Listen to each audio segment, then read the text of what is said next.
शशि थरूर के हालिया विवादित बयानों ने कांग्रेस में हलचल मचा दी थी। कांग्रेसियों को तो यह लगने लगा था कि शशि थरूर कांग्रेस छोड़कर भाजपा में शामिल होने जा रहे हैं। राहुल गांधी ने एक पोस्ट कर इन तमाम बातों पर पूर्ण विराम लगा दिया। राहुल गांधी ने अपने पोस्ट में केरल कांग्रेस की एकता पर जोर दिया। राहुल गांधी ने केरल के नेताओं के साथ एक तस्वीर साझा करते हुए लिखा कि वो एकजुट हैं और एक ही लक्ष्य की ओर बढ़ रहे हैं। दरअसल थरूर के केरल में स्टार्टअप की तारीफ करने पर विवाद खड़ा हो गया था। थरूर ने सफाई दी थी कि उनका इरादा सीपीएम सरकार की तारीफ करना नहीं था, लेकिन सीपीएम ने इसे कांग्रेस के प्रचार के खिलाफ बताया था। इसके बाद थरूर ने एक पॉडकास्ट में दिए गए बयान को लेकर भी हंगामा हुआ, जिसमें उन्होंने राजनीतिक विकल्प तलाशने की अटकलें लगाई। इन विवादों के बीच दिल्ली में हुई केरल कांग्रेस की बैठक में राहुल गांधी ने नेताओं से पार्टी लाइन का पालन करने को कहा। बैठक में मौजूद सूत्रों के अनुसार राहुल गांधी ने नेताओं से कहा उन्हें अपनी राजनीतिक रणनीतियों को लेकर सावधान रहना चाहिए और ऐसा कुछ नहीं करना चाहिए जो पार्टी लाइन के खिलाफ हो।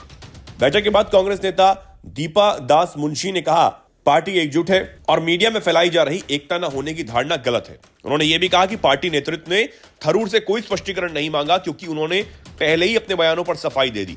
बैठक के बाद थरूर ने भी एक पोस्ट में लिखा कांग्रेस अध्यक्ष खड़गे, राहुल गांधी और अन्य नेताओं के साथ बैठक हुई जो पार्टी की एकता की पुष्टि के साथ खत्म हुई। इस बैठक के दौरान 2026 में होने वाले केरल विधानसभा चुनावों की रणनीति पर भी चर्चा की गई है। कांग्रेस नेतृत्व ने सभी नेताओं को सख्त संदेश देते हुए कहा कि जो भी नेता पार्टी लाइन से हटकर बयान देंगे उनके खिलाफ सख्त अनुशासनात्मक कार्रवाई की जाएगी। बैठक में शशि थरूर, राहुल गांधी, पार्टी अध्यक्ष मल्लिकार्जुन खड़गे, महासचिव केसी वेणुगोपाल, वायनाड सांसद प्रियंका गांधी, केरल कांग्रेस अध्यक्ष के सुधाकरन, केरल विधानसभा में कांग्रेस विधायक दल के नेता वीडी सतीसन और पार्टी की केरल प्रभारी दीपा दास मुंशी मौजूद रहे।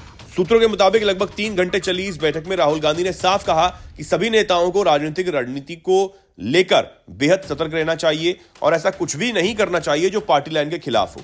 ये बैठक उस समय बुलाई गई जब शशि थरूर ने प्रधानमंत्री नरेंद्र मोदी की तारीफ की थी और ये कहा था कि अगर कांग्रेस को उनकी सेवाओं की जरूरत नहीं है तो उनके पास अन्य विकल्प भी मौजूद हैं। हाल ही में तिरुवनंतपुरम से सांसद शशि थरूर ने केरल की पिनराई विजयन सरकार की ईज ऑफ डूइंग बिजनेस और सरकारी प्रक्रियाओं को सरल बनाने की नीतियों की भी तारीफ की थी, जिससे कांग्रेस नेतृत्व नाराज था। थरूर ने जनवरी में प्रधानमंत्री मोदी की वॉशिंगटन यात्रा और व्हाइट हाउस में अमेरिकी राष्ट्रपति ट्रंप से मुलाकात का भी स्वागत किया था। इस दौरे को लेकर कांग्रेस ने कड़ी प्रतिक्रिया दी थी। थरूर को पार्टी में दरकिनार किए जाने की खबरों के बीच राहुल गांधी ने करीब एक हफ्ते पहले दिल्ली में उनके साथ बंद कमरे में बैठक भी की थी।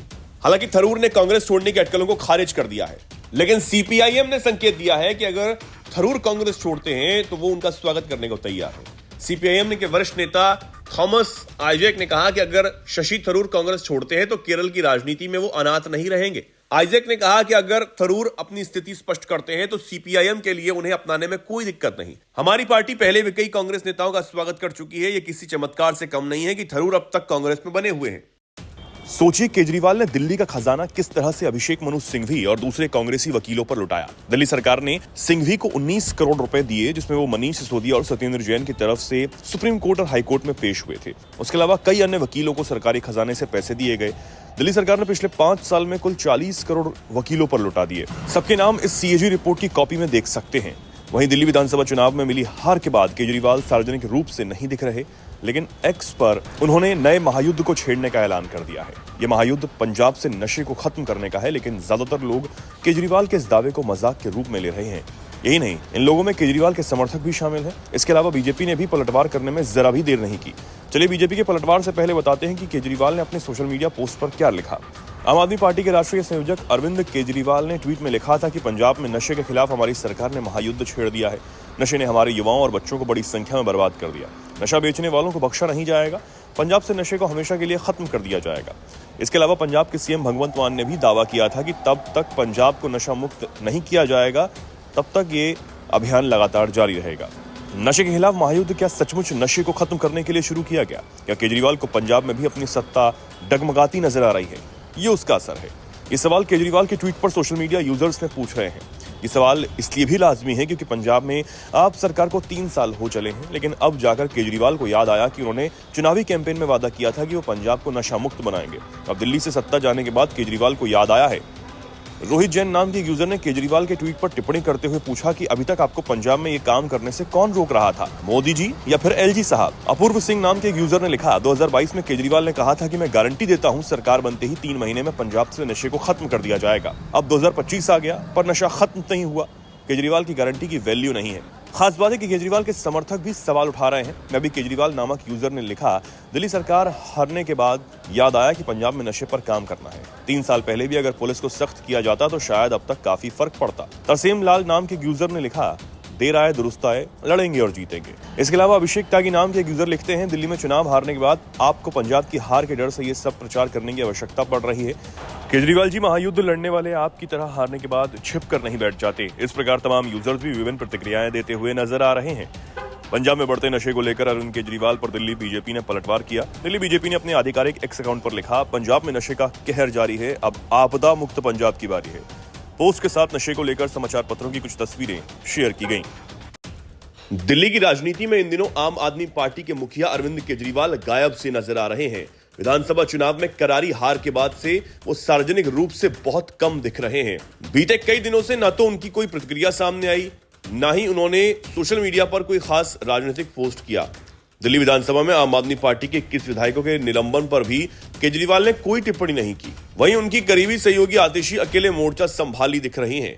राजनीतिक विश्लेषकों का कहना है कि कभी कभी घर पर रहकर हालात पर विचार करना और समस्याओं का समाधान ढूंढना उपयोगी होता है। शायद यही काम आप सुप्रीमो अरविंद केजरीवाल कर रहे हैं।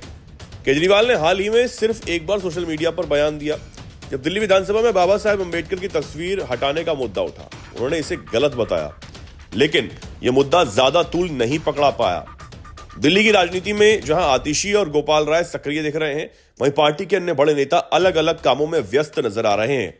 संजय सिंह हरियाणा नगर निगम चुनाव में लगे हुए हैं, जबकि सौरभ भारद्वाज सोशल मीडिया पर ही सक्रिय हैं। लेकिन मनीष सिसोदिया भी ज्यादा नजर नहीं आ रहे।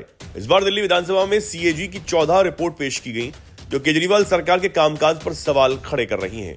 इन रिपोर्ट्स में मुख्यमंत्री के बंगले के नवीनीकरण पर खर्च, आबकारी नीति, मोहल्ला क्लिनिक, परिवहन और वायु प्रदूषण पर किए गए कामों पर गंभीर सवाल उठाए गए। राजनीतिक जानकारों का मानना है कि इन रिपोर्ट्स के चलते केजरीवाल की कानूनी और राजनीतिक मुश्किलें बढ़ सकती हैं। पहले भी शराब नीति मामले में 5 महीने जेल में बिता चुके केजरीवाल के लिए आने वाले दिन चुनौतीपूर्ण हो सकते हैं। वहीं दिल्ली भाजपा के प्रदेश अध्यक्ष वीरेंद्र सचदेवा ने रविवार को पिछली आम आदमी पार्टी सरकार पर जमकर निशाना साधा। उन्होंने कहा कि आम आदमी पार्टी जनता की सेवा कम और दिल्ली की दुश्मन ज्यादा है। आपने जानबूझकर कभी सीएजी की रिपोर्ट पेश नहीं की, वो हमेशा अपने भ्रष्टाचार को छिपाते रहे। हमने दिल्ली की जनता से वादा किया था कि हम सीएजी की रिपोर्ट पेश करेंगे और 2 रिपोर्ट पेश की जा चुकी हैं। वीरेंद्र सचदेवा ने कहा, आपने आबकारी नीति में हमारे नेताओं और मंत्रियों को सुना है, कैसे जानबूझकर नीति बदली गई। सब कुछ जानबूझकर किया गया। 3 ब्रांडों ने आबकारी नीति को बदल दिया। आम आदमी पार्टी के संयोजक अरविंद केजरीवाल और मनीष सिसोदिया ने यह खेल खेला। उन्होंने कहा कि इसकी जांच की जाएगी और दोषियों को माफ नहीं किया जाएगा। भाजपा नेता ने मोहल्ला क्लिनिक पर भी रिपोर्ट लाने की बात कही है। दिल्ली भाजपा अध्यक्ष वीरेंद्र सचदेवा ने कहा कि सरकार की जिम्मेदारी लोगों को सेवाएं देना है, लेकिन आम आदमी पार्टी जनता की सेवा कम और दिल्ली की दुश्मन ज्यादा है। उन्होंने दिल्ली के अस्पतालों की स्थिति पर भी सवाल उठाया। क्या जब बेड नहीं थे तो अस्पतालों में फर्श पर सोते थे? ये आम आदमी पार्टी की देन नहीं है, वे लुटेरे हैं। उन्होंने कहा कि मुझे पूरा विश्वास है कि मुख्यमंत्री रेखा गुप्ता जी के नेतृत्व में हम बहुत कुछ करेंगे। बीजेपी नेता ने कहा कि वो मोहल्ला क्लिनिक पर भी रिपोर्ट लाएंगे, जिससे सब कुछ सामने आ जाएगा। उन्होंने पैसे कमाने के लिए अपने घर में क्लिनिक खोला और वहां कोई डॉक्टर और दवा नहीं थी। उन्होंने सिर्फ 30 सेकंड में मरीज का इलाज कर दिया। वीरेंद्र सचदेवा ने कहा कि आयुष्मान भारत को अब दिल्ली में मंजूरी मिल गई है और कानूनी प्रक्रिया चल रही है। हमने पहले दिन ही कहा था कि हम उन्हें नौकरी देंगे। वो सवाल नहीं उठा रहे, हम उन्हें रोजगार दे रहे हैं। हमारे पास 3 साल में 5वां लक्ष्य है, लेकिन हम उससे पहले ही इस पे पूरा कर लेंगे। यमुना की सफाई पर जोर देते हुए उन्होंने कहा कि पानी में क्रूज चलेंगे और यमुना वाटर फ्रंट बनाया जाएगा। बीते कुछ समय से ऐसी चर्चाएं चल रही थीं कि शिवसेना यूबीटी के सांसद नाराज हैं और उद्धव ठाकरे का दामन छोड़कर किसी दूसरी पार्टी में जा सकते हैं। लेकिन शनिवार को जब मातोश्री में पार्टी की बैठक बुलाई गई तो इसमें शिवसेना यूबीटी के सभी सांसद मौजूद थे। बैठक की अध्यक्षता पार्टी चीफ उद्धव ठाकरे कर रहे थे। ये बैठक खत्म हो गई है। वहीं सांसद संजय दीना पाटिल ने कहा कि हमारे सांसद दूसरी पार्टी में नहीं जा रहे। महाराष्ट्र विधानसभा चुनाव में खराब प्रदर्शन के बाद से ही पार्टी दोबारा अपनी ताकत जुटाने में लगी हुई है। चूंकि इसी साल महाराष्ट्र में नगर पालिका के चुनाव भी होने वाले हैं, तो अलग अलग स्तर के नेताओं के साथ उद्धव ठाकरे की बैठक जारी है। माना जा रहा है कि सांसदों के साथ बैठक में आगे की रणनीति पर चर्चा हुई। इस दिन पहले भी मातोश्री में मैराथन बैठक हुई। 3 चरणों में लगातार 5 घंटे तक उद्धव ठाकरे ने विधायकों के साथ नगर पालिका चुनाव और अन्य मुद्दों पर चर्चा की। उधर पार्टी सांसद संजय दीना पाटिल ने मीडिया से बातचीत करते हुए कहा, हमारा अधिवेशन शुरू होने वाला है, उसमें हमारी पार्टी की तरफ से क्या मुद्दे होंगे, किन सवालों के साथ हम अधिवेशन में शामिल होंगे, इन सभी मुद्दों पर उद्धव जी से बातचीत हुई। हमारे सांसदों के दूसरी पार्टी में जाने की बात एकदम गलत है, हमें किसी ने अप्रोच नहीं किया, ये सब अफवाह फैलाई जा रही है। इस मुद्दे को लेकर आदित्य ठाकरे ने दिल्ली पहुंचकर हम लोगों से बातचीत की थी, लेकिन ऐसी कोई भी बात नहीं है। संजय दीना पाटिल ने मीडिया से सवाल करने पर गुस्से में जवाब देते हुए कहा, मुझे किसी ने शिंदे गुट से संपर्क नहीं किया था। दिल्ली में एक घरेलू कार्यक्रम के दौरान शिंदे गुट के नेताओं से मुलाकात हुई थी और उसे लेकर इस तरह की खबरें फैलाई जा रही हैं। सांसद संजय दीना पाटिल ने कहा कि अगर शिंदे गुट से किसी का नेता का फोन आता है तो मैं मिलने जरूर जाऊंगा। वहीं महाराष्ट्र विधानसभा चुनाव का परिणाम सामने आने के बाद से ही विपक्षी महाविकास आघाड़ी गठबंधन में परस्पर विरोधी बयान सामने आने लगे। अब विधानसभा में विपक्षी पार्टी का दर्जा हासिल करने की जंग तेज हो चुकी है। खासकर उद्धव ठाकरे की शिवसेना और राहुल गांधी की कांग्रेस पार्टी के बीच होड़ बढ़ती हुई नजर आ रही है। शिवसेना यूबीटी के सीनियर लीडर संजय राउत के एक बयान से गठबंधन में मनमुटाव की तस्वीर और साफ हो गई।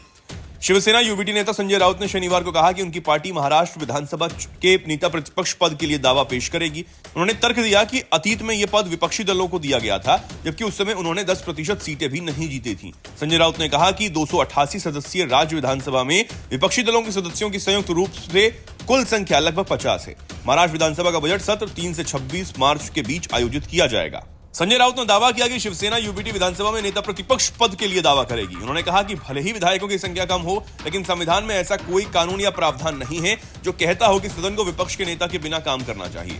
एमवीए गठबंधन में उद्धव ठाकरे की अगुवाई वाली शिवसेना यूबीटी, शरद पवार की एनसीपी और कांग्रेस शामिल है। विधानसभा में शिवसेना यूबीटी के 20 विधायक हैं, जबकि कांग्रेस के 16 और एनसीपी के 10 सदस्य हैं। संजय राउत ने कहा कि उम्मीद है कि स्पीकर नेता प्रतिपक्ष का पद पाने की हमारी मांग स्वीकार करेंगे।